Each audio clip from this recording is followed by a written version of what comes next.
Hi everyone, my name is Christy and I'm an alcoholic and my sober date is March 9th, 2015. I have a sponsor who has a sponsor and I have the privilege of sponsoring women, and in turn they try to do the same with others, and they do. My home group is actually the Allendale group, located in Wyckoff, New Jersey, and we meet on Thursday evenings at 7:15. There are 3 meetings at the same time. So there's a beginner meeting, there's a step tradition meeting, and then in another room there's a speaker discussion meeting. And then on Sunday evenings at 7 p.m., we have our incomer speaker meeting. If you're ever in the area, we'd love to have you. Um, yeah, it is an honor to be doing anything for Alcoholics Anonymous. I often reflect, and working with others has really shown me, and reminded me of what it was like, what it was like. And even today, the daily reflections had everything to do with those things that are indispensable: the willingness, the honesty, and the open-mindedness. They're vital, and for me they're vital, throughout the entire process. I need all three of those things really all the time.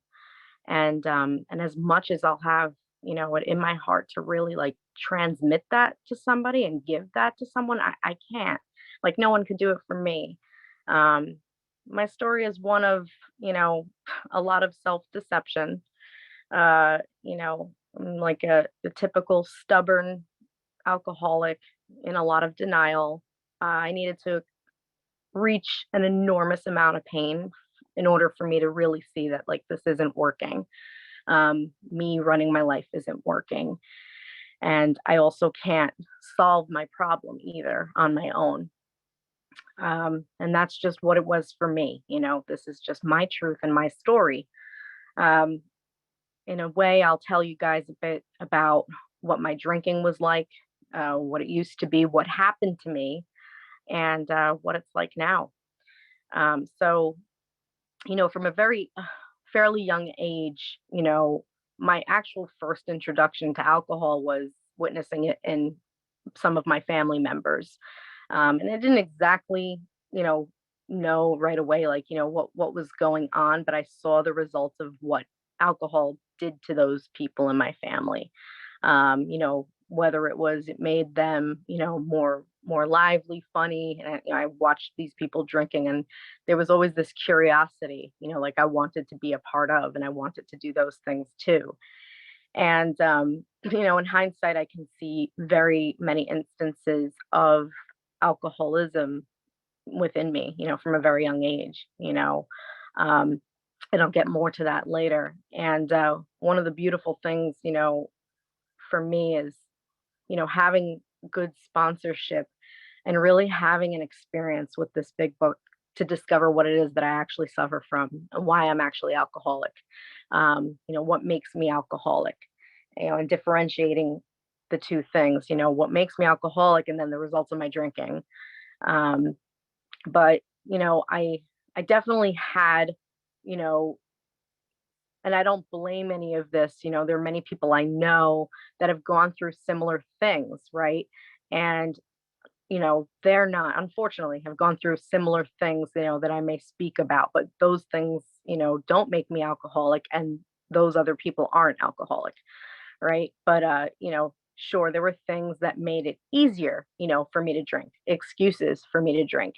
Um, I drank for whatever reason, happy, sad. The main reason is for the effect produced by alcohol. That's it. I always had known that from a very young age, that obviously there is something in that liquid that is giving people an effect, and for me. So that always was the curiosity. As I got a little bit older, I remember I was entering high school and I had like warnings of some specific family members, telling me, don't drink, it's gonna ruin your life. And at that point, like I really hadn't, had a drink. And the curiosity was always still there, but that was enough. That was enough. It wasn't the depth and weight that was going to keep me stopped and keep me away from the insanity, and keep me away from trying it out. And it didn't, but I do remember that. I remember also, uh, little things like, with the lying and the dishonesty, I would forge signatures on papers, because I was afraid to show my grades to my parents. I did everything and anything and said anything to kind of fit in, and go in with the crowd. There was always this need for just acceptance. There was just, the how I went through life was unmanageable. I come to find later going through the book that that has a lot to do with the bedevilments and the spiritual malady, all about the bedevilments and the spiritual malady. But, from the very first conscious drink I can recall, I remember just, you know, I had now at this point had received not only, from my observations, people enjoying drinking, and then in my mind, making the conscious decision that, what, like it, it's probably a good thing. But I had also heard a lot of warnings, right? So, but I hadn't actually tried it yet.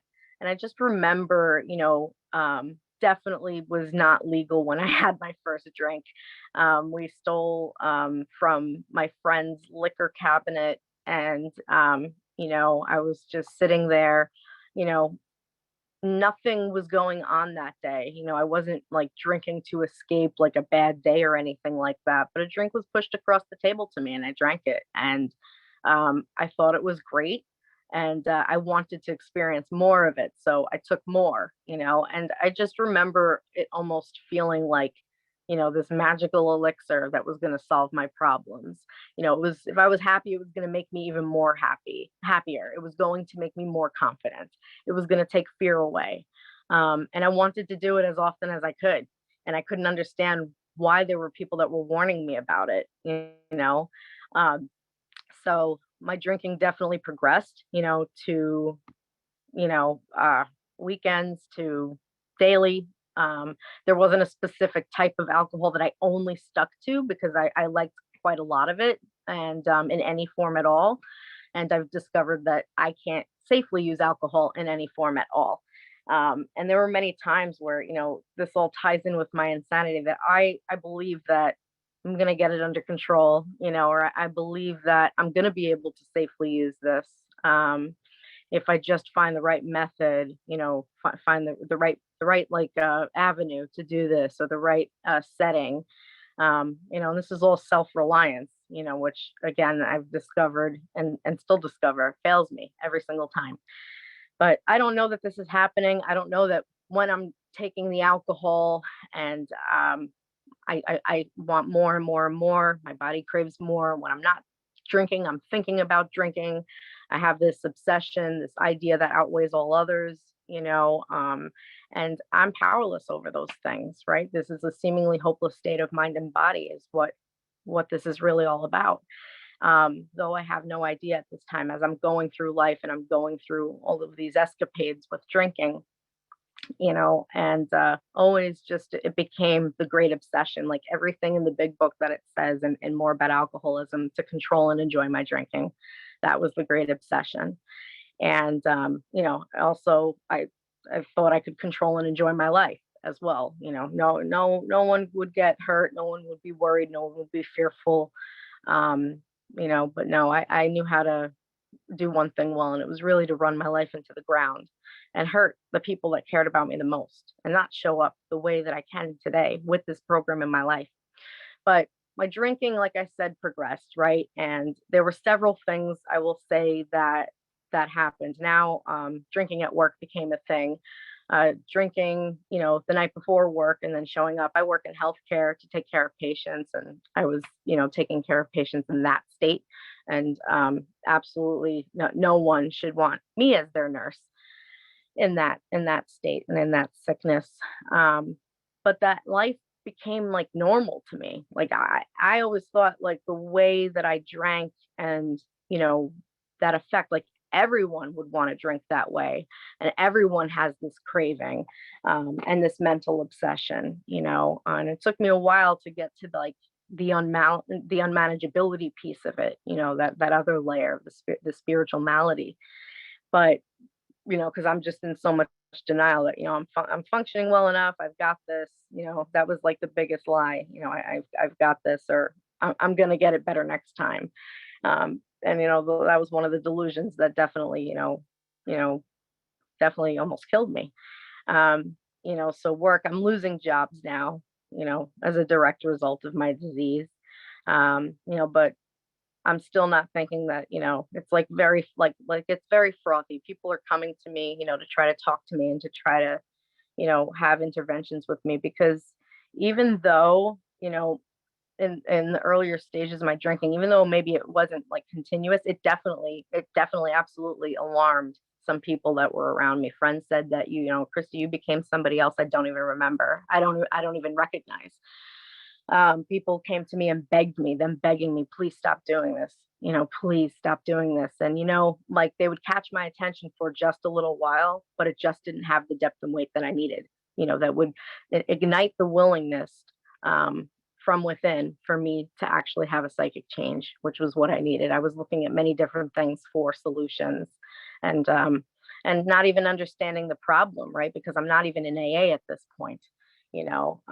I just think, I drink too much, or I'm in the wrong place at the wrong time, all different kinds of excuses. And so, told you about losing jobs. No matter what job. I mean, I do this thing where I can interview really well, and then, I get comfortable, and again, I'm just taking myself wherever I'm going. Geographics wasn't, exactly a thing for me. I mean, though I will say, like, I just thought, like, if I just don't work in that field, I'll be okay.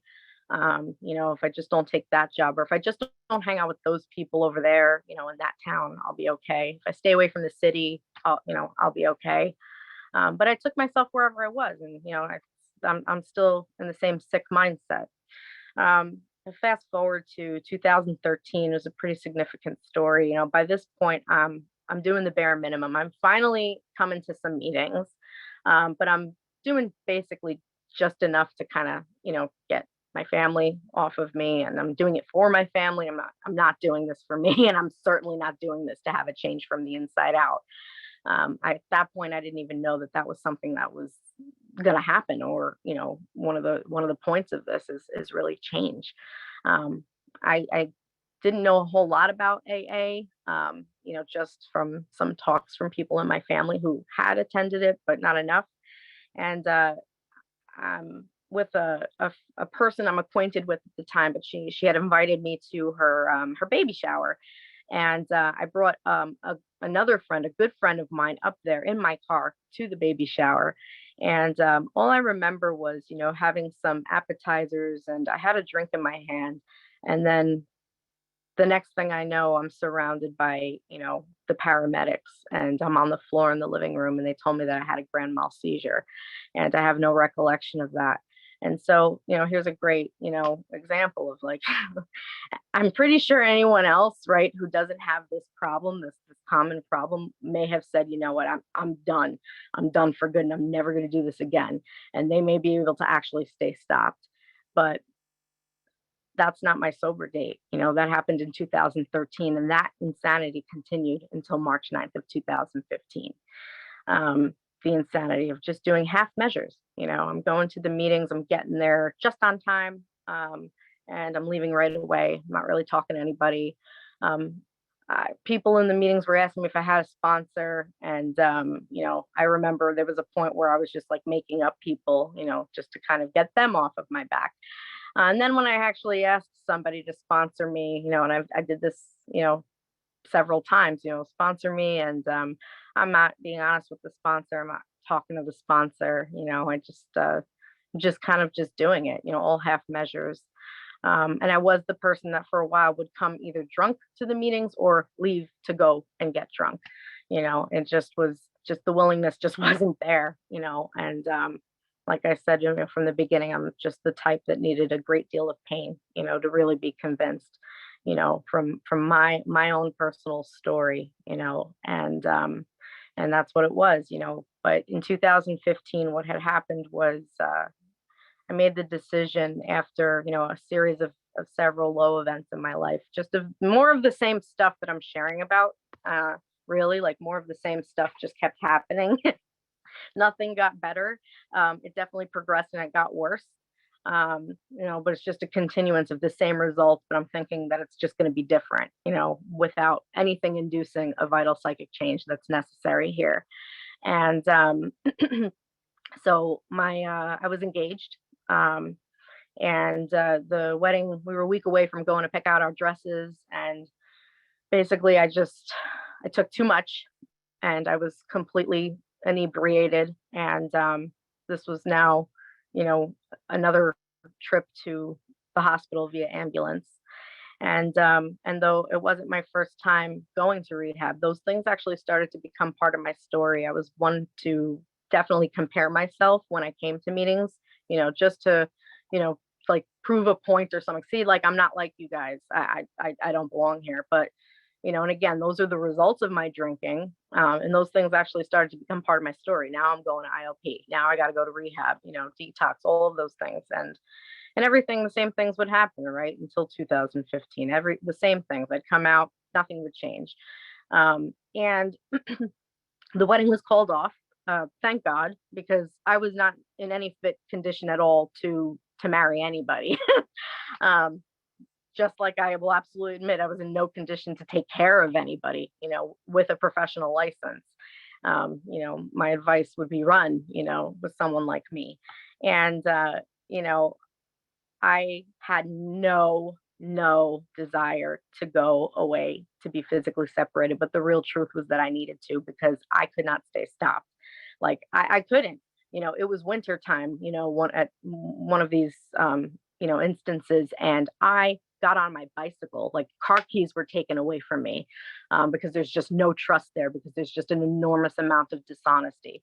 And I'm getting on the bike in this snowstorm. I'm not a bike rider, right? I hate exercise. I'll just be honest with you guys, honestly. And I'm on my bike going to the liquor store because the obsession is just so, the insane idea always won out for me, right? I have every logical reason, every kind of rational thought just gets, off to the side with this insane idea, And something happened on March 9th. And,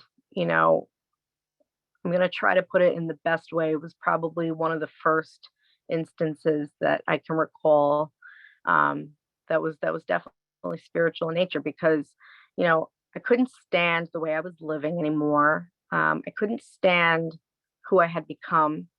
I knew deep down inside that I had not done the whole AA program, right? I had not been entirely willing to go to any lengths for my sobriety, because then it would have shown in my actions.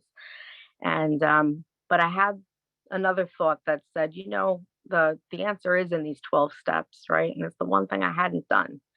And I needed to go away to this rehab. All of a sudden now I'm having like this window of willingness that, what, I need to be physically separated, and I just remember crying out to whatever idea of God I had in that moment, because I just was out of lies. I was out of answers. And I was desperate. I was pretty desperate. And I would arguably say desperate as the dying can be. And and I felt alone. I was in a very dark place.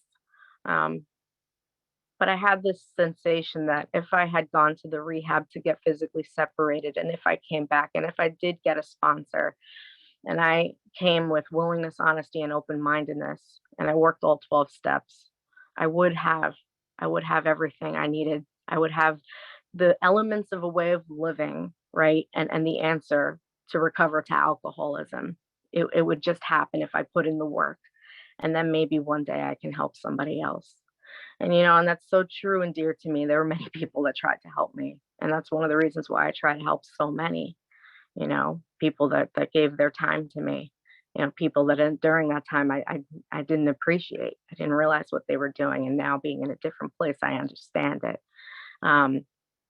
But anyway, my journey through the steps began when I came back from this rehab. I was separated for 7 months upstate. And 1, 2, and 3 was a spiritual experience in and of itself. I'm grateful for the sponsor that took me through the work the first time. And then I actually the experience I'm going to share about is my current experience with the sponsor that I've had for the past 6 years. And you know, I understood what it was I was suffering from. I understood that in step one, I make this honest admission, deep down inside my innermost self that I'm alcoholic. And then there's the dash, my life is unmanageable. And I see that lack of power is the issue, right? And so I need to access the power as the solution.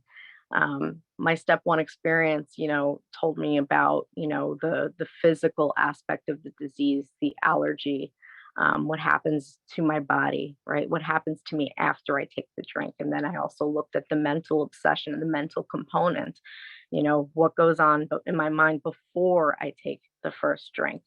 There have been times where I'm absolutely stone cold dry and then I'm drinking again, you know, and there's a lot of things I can label as insane, but that's really the insanity there. Um, and then there's this inward unmanageability, this spiritual malady, of just the how I go. I'm a prey to misery and depression. I'm full of fear. I'm having trouble with personal relationships. Page 52 in the book describes it the best. I feel like I can't make a living. I'm little to no use to anyone, and this is how I go through life. And ultimately, it's restless, irritable discontent, or uneasy, never satisfied, and easily annoyed, and those are really the synonyms that I would say, put it lightly. And those things, in my alcoholic lifestyle, I think that they're alleviated, right? I get the relief from the drink, but obviously at the end of the road for me, I realized that alcohol is not a viable solution anymore, and it's just not working. And so I've looked at me, I reflected on how did I do trying to run my life, and how was it with alcohol as the power, and then taking a look at me on my own power to become open minded to this idea of being restored to sanity. I have to see the insanity in my first step. I have to see it. Everyone else can see it, and that's great, but I have to see it. And thank God I did, and thank God I'm still convinced in my first step. But I began seeking there, some of the things that were suggested to me, and I suggest to others, let go of any prejudice, set aside everything you think even about God, even about spiritual terms, and talk to this power as if you would talk to a friend. It will build. I just had to become willing to believe that a power could restore me to sanity, to make this beginning. And step three, is making this decision. The prayer, absolutely is, so powerful. I say this prayer every day. And yes, there are times where I do say it more than once every day, and that has been just ongoing for my whole sobriety. But for the first time there, I felt so emotional, to tears, not because I'm sad, but the relief of now my life is actually going to, be under the care of something far, far bigger than me, larger than life. And I'm running on hope here, right? That I'm going to be reborn. Some of those third step promises, reborn, a chance to be reborn. And there were definitely, considerations, that we go through before we get into to saying that prayer. I said that prayer with my sponsor. Um, and there was even an effect produced by that, just saying the words of that prayer. For me, it was several things, a simple prayer for agreeing to go through with the rest of the steps. That's the most simplest form it could be. I truly didn't and couldn't fully define and comprehend what exactly this power is, but I was very clear that it wasn't me. And it wasn't me, and it definitely wasn't my sponsor either. My sponsor's fantastic, but I was clear at this point that I was beyond human aid, right? I'm beyond human aid. Not to say that human aid isn't helpful. It is, my goodness, it is. And I'm forever grateful for those people. And I still am. But there was something, and but whatever that was, and I mean, the simplest, terms I can put it in is one of infinite power and one of infinite love. And and of course, I was willing to turn my thoughts, my action, my will, and my life over to that. um, with a lot of hope. And I knew that there was going to be more searching and more seeking and more action. Um, so after that third step prayer, I mean, it was it was pretty quick that, I was basically told to have a notebook ready, and a pen ready, and directions were given to me, about going through the fourth step. I had to learn to really, and it's still, something I share with, the wonderful ladies that I sponsor, or any alcoholic that calls me up, getting comfortable with doing uncomfortable things. This fourth step was probably one of the first times that I'm actually, taking some real action here. And it's an easy place and a dangerous place to balk. I needed to, face and be rid of the things that were blocking me from this power, from myself, and from helping others. But the truth is that, that third step really doesn't have, much depth or weight to it, unless it's followed up with the action, right? And it's just a decision. It's kind of like, yeah, I make a decision, that I'm going to go to this class, and but I don't actually go to the class. I just made the decision to go. So what happened was, this fourth step was where things were beginning to change.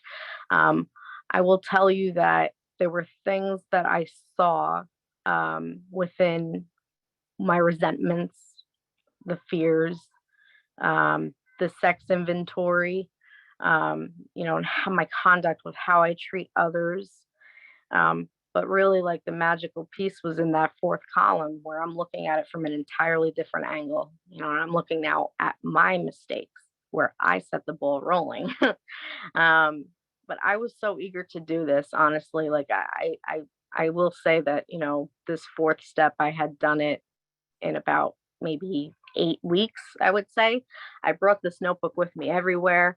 I went to vacation with it. I would write late at night, even in the hotel before going to sleep, because I was really, really willing. Like, if my sponsor asked me to go across the street, I always tell this story, but seriously, go across the street, climb on the roof of the house, because that's going to make me sober. I would have done it. I really would have done it. Because I was in desperate need of a new direction and purpose, and only a power that was powerful enough to do that. So, um, I look at these resentments, and I really, what I'm seeing is that I'm angry at these people, and it's usually affecting many different parts of self. And I'm afraid of so many things. There's no God in those fears. It's basically the blueprint of my life, run by me, by Christy, detached from God. And and the truth is that this is the best my life is going to look, with me running the show, or thinking I'm going to run the show. And that was, brought me back to, the requirements, the third step decision. Like, have I quit playing God? Does playing God work? Am I done doing that? And all the steps have just put me in right relationship with this power is, and I'm here to play the role that God assigns to me, not the one that I assign myself. And this was probably the most honest I could be, with an individual at this point. In the next step, in the fifth step, I saw, you know, many illuminating things that were hard to digest, things that I wasn't really too pleased about, things that I just was like, I don't want to be this anymore. I don't want to do this. I don't want to play the victim. I don't want to blame. I don't want to cause more harm. I don't want to cause more confusion. I don't want to drink over this. I just didn't want any of it. I wanted to be different. Um, and like those are the things that happen here with these 12 steps, is the ideas and attitudes and perceptions have to change, and I alone can't do them. But yes, of course, there's action, that I can take, and there's a power that will change me and transform me. And so that fifth step, it was basically a very long talk with my sponsor. I went home and I reflected for about an hour in meditation. I took that quiet hour. Was given directions for that. It was just really like my time with this power. And it was also very clear to me that there was going to be more action after this, and it wasn't just going to end there. Um, I saw the things that I need to bring to God in 6 and 7. The defects are there already in the fourth step writing, and my sponsor helped identify a lot of those things, to me, and a lot of those defects I've discovered on my own and along the way. And just when I think I've done a couple of inventories, honestly, and I see I see things, in the later one, the more recent one that I couldn't see before in the beginning, you know. And the truth is really like if I'm in or acting on the defect, whatever it is, the belief, the whatever it is, right? I I can't see it when I'm in it. It's really difficult. Like I can't see the level of selfishness or self-centeredness. I can't see it, you know, at all. It's like I can a little bit. It's like a very vague thing, like, I have this curious sensation that this isn't the right thing and this isn't what God wants. But again, like it's the insanity, right? It's just the part of the insanity that's within myself, because there's something about acting on this defect that I like, that I'm comfortable with. And some of them, the fifth step produced such a willingness to have these things. I could say, oh yes, I'm entirely willing to give these all to God, because that's the amount of like spiritual power and that induced this willingness at this point, of course. But then what I will say, like as time goes on, or I'm actually like doing the step work for this as directed by my sponsor, if it's one that's so glaring in my life, it's like it'll be harder, right, for me to, and I've had to sit with the unwillingness. I've had to reach now another level of pain. I may have needed another surrender. And like, am I done? Am I really done here? But I also have to make some changes. I have to create this atmosphere for God to do what God wants to do with whatever this defect is. I've identified them in the fourth step writing and in the fifth and as objectionable, not good, unacceptable. And it's like I said, like so easy for me to absolutely say, with all of my heart, please take them all. But ultimately I find in my experience that, I say that, and I'm still human, and time goes on and like I have to, this is like a daily thing. This isn't just for me a one and done thing. When I'm not doing anything or taking action in regards to these steps 6 and 7, nothing changes, and for me, I feel like, it's it's a lot easier for me to ask God in 7, humbly ask, when I'm at a place of willingness. Sometimes the truth is that I'm not willing to let it go, and I'm supposed to be praying for the willingness. Pray to be willing, pray to be entirely willing to give it to God, for God to decide and God to do what God wants to do with it. That's most useful. That's going to help me be most useful. I don't know what's right and best for me. I don't know what's good or bad. The things that I think are good are actually terrible for me. The things that are bad are actually really good for me and helping me save people's lives through honest experience of the past. I find that, an example, talking about my alcoholism, talking about to the extent of how sick I once was, I'm in no position to judge anybody, and I don't. It's because I talk to people because I get it. And now I'm on the other side and I can help you. I can help you. And again, I'm just a human power, but I can help you. And I do it with nothing but love, and real care.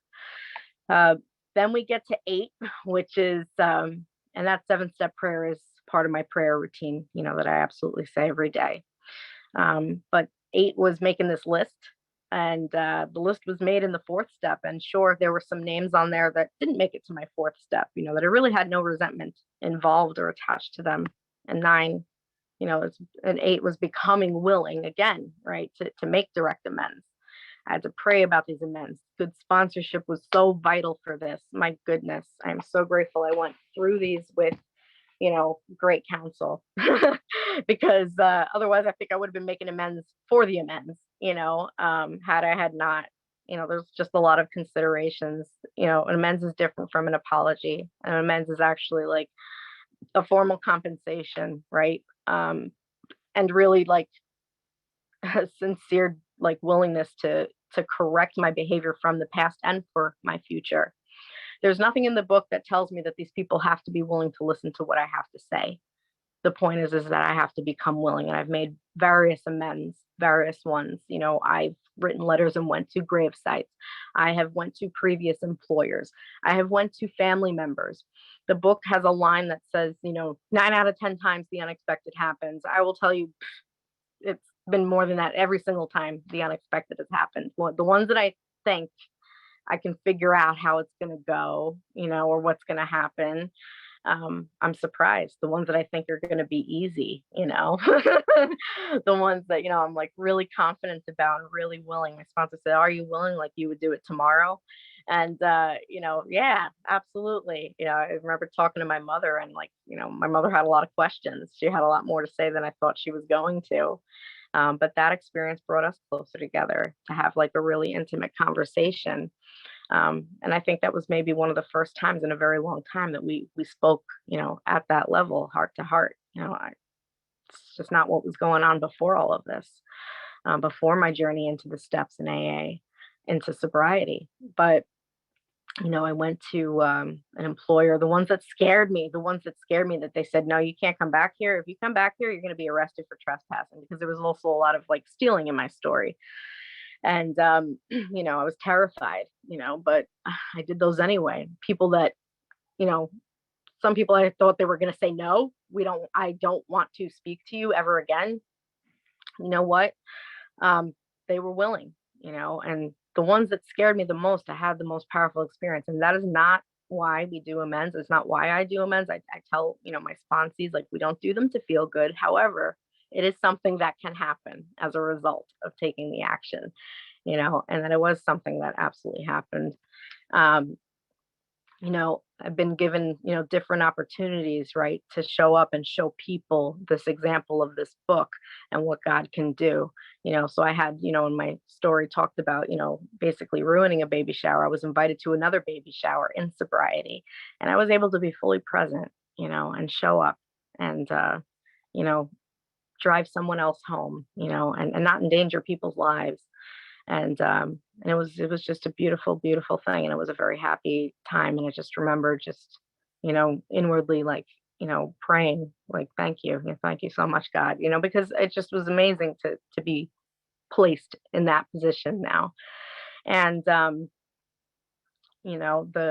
job one, I definitely love to speak about. I'm so grateful for it. So, this year, I got a promotion at work, and they gave me the position of being the nurse manager.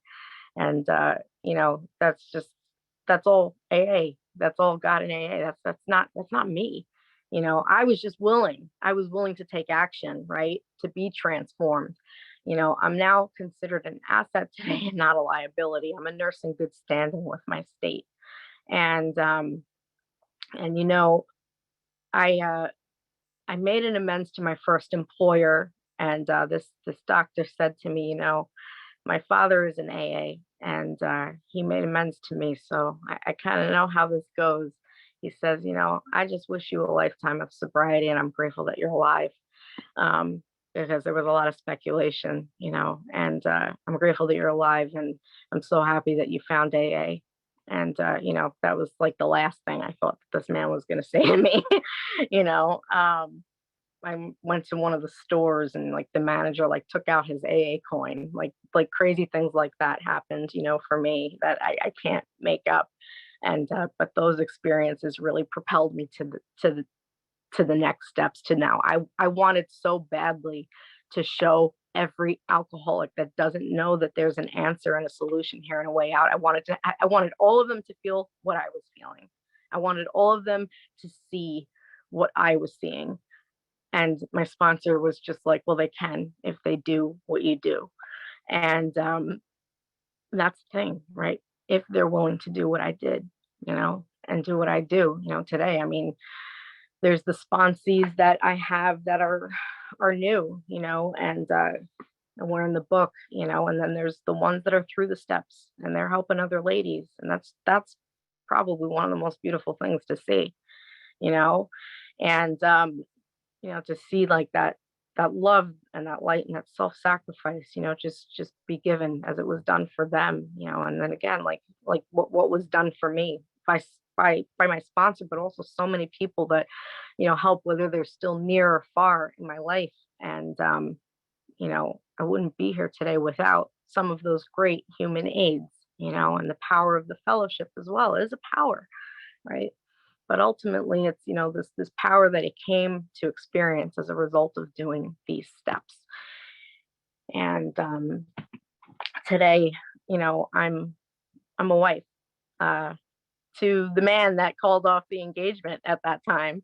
And you know what? Like, everyone is my teacher, right? And everyone, my husband, helped save my life. Absolutely helped save my life. And was really an example of what this program can do. And yeah, there were many examples, and he is one of them. And we have a baby. He's 17 months old. And I get to be a sober mom today. And there's every good thing that I have in my life is a result of this program. I cherish the relationships that I have, with AAs and my sponsees. I really do, you know. Um, just like with my sponsor, there are some times where we've had to have the uncomfortable conversations, as I have to have them with my sponsees. And it's not because I want to cause harm. It's never been about that. It's because I care. I care. But I also realize like where, you know, like I don't have all power. I don't have power. I don't. I can just be a guide and be an example, and I really just try to pose considerations, you know. All these people with those, and then my sponsor, these questions were posed to me to give me the opportunity to grow, to see things, and just like, many others, sometimes, we're willing to grow right away, or no, I need a little bit more pain and then I'm willing to grow, um, but this fellowship, this program, this whole process is a beautiful process, and my life has been saved and changed because of it. I get to be every role that God has assigned me today, and there's a lot of different roles. Um, and without this program and sponsoring other people and doing what was done for me, I can't fulfill them. You know, Truly, my relationship through sponsoring people, I mean, it really helps me show up better at work. It helps me show up better even as a wife, as a mother. It's just about staying in this fit spiritual condition. I got to stay in 10, 11, and 12. These are, about growing in effectiveness and understanding. Step 10, and taking prompt action. 11, the nightly review, the prayer and meditation, the seeking. And when I'm not doing, those things, I can get stagnant, but I've been really, really consistent with it. Sometimes with 10, I've had the experience of, I know I need to write, I know I need to cast this out, but I'll like wait maybe a couple hours, or the next day. But it does say, it's like there's a word in there, about promptly, and really like asking God to, please remove whatever this is, whether it's the resentment, the selfishness, the dishonesty, or the fear, whatever it is, because it's going to come up. I'm a human; those things come up, and you know, I have to pause, ask and turn my thoughts to another alcoholic. When I don't do those things, usually, I start to get into some trouble, and I start to cause some trouble, and cause unintentional harm. So because I don't want to do those things anymore, I really have to, you know, take actions about really staying close to this power and keeping this power, Um, and with the nightly review, it's got to be nightly. It's for me, it has to be. And I try to answer those questions as honestly as I could, about me, really like taking responsibility, seeing where God helped me through the day, and seeing, even more of my need for God, just like, and all the other steps really point me into the direction of needing power, needing to draw on more power and accessing this power. Um, and I feel like there are times where, you know, I'm more thorough with the inventory, when I think of it this way, like, if God was asking me these questions, how would I answer them? And it's inventory has shown me, you know, more of like, maybe some defects, that are coming up, now where to turn my attention to, where there was like the question about, do I owe an apology? And if I didn't, I'm like, thank God I don't, and, again, like, just being very, very, very honest and not going into the morbid reflection, right? Not going into the self pity because I fall short. Like, please, I'm not going to say that I do everything absolutely perfect. There is still, fear in my life. There are still things that annoy me. But now I have tools. Now I have actions, and through me coming to the other side through those things and walking through those fears with faith and, you know, really taking just very simple suggestions. I mean, it's pretty simple, right? But like I think I can complicate things, very simple, like, just pause and ask and turn your thoughts to another. And like, especially when I was really new, I used to think, oh, this isn't going to work. That's not going to work. What's that going to do? But it works every time, and it still works every time. And, I get to now, help other people, right? Through what my alcoholism is, and how I took actions and what transpired from taking those actions. And I just am very grateful for the life that I get to live today. And it's an honor to be able to be a part of something, so big, that offers a solution, to anyone who truly suffers. This is the only thing that I've honestly done that has worked, and created this this spark, like, I don't believe I'll ever be able to fully repay the debt I feel that I owe AA, but I pray that the fire in my heart never goes out, that I won't keep trying because just it's the answer to everything. A long time ago, somebody told me the answer to all of your problems will be spiritual principles, and the big book will have the answers to all of your problems, and I find that to be very much the truth. So, I really thank you all so much for letting me share. I'm going to put my phone number in the group chat, you know, um, and thank you all.